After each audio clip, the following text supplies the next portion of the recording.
Il y a 31 ans, Lydie Loger disparaît subitement dans l'Orne. Aucune trace d'elle n'est retrouvée jusqu'en 2019. Cette année-là, un élément pileux dans le fourgon de Michel Fourniret matche avec celui de Lydie Loger. Si celui que l'on surnomme l'ogre des Ardennes est mort, son ex-femme, Monique Olivier, est encore vivante. En 2025, le corps de la disparue est toujours recherché, mais l'espoir de le retrouver subsiste. Mardi 21 janvier, Monique Olivier a été extraite de sa cellule pour se rendre dans l'Orne. Des fouilles y ont lieu actuellement, on vous résume cette affaire. Le 18 décembre 1993, Lydie Loger, une jeune femme de 29 ans, vient de faire ses courses de Noël avec une amie. Ça sera la dernière personne à la voir vivante. La disparue habite à Saint-Christophe-le-Jajolais, un petit village dans l'Orne. Elle est maman d'un petit garçon de 7 ans qui, ce soir-là, est gardé par son père. Aux alentours de 19h, Lydie passe un coup de fil à sa mère et à sa tante. Tout semble normal.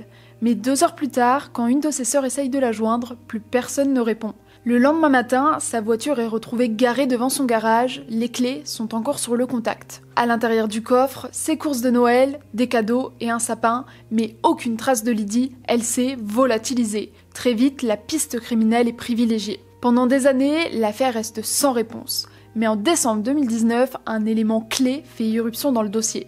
Une douzaine d'empreintes génétiques inconnues sont prélevées dans une fourgonnette blanche ayant appartenu à Michel Fourniret. Et là, c'est un choc.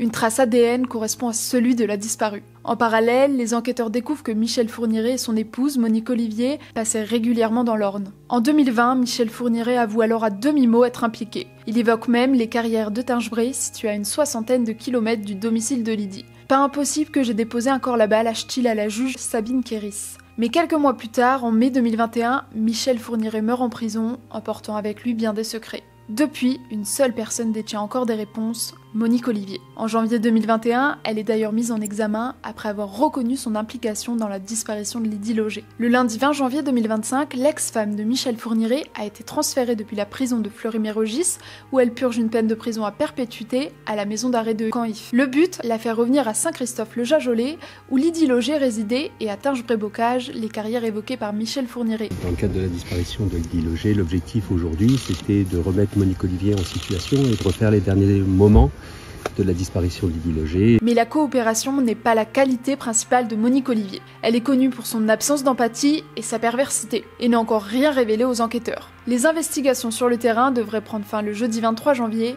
Ainsi, la disparition de Lydie Loger reste l'un des nombreux mystères entourant les crimes de Michel Fourniret. On vous tiendra informé des avancées sur ouestfrance.fr.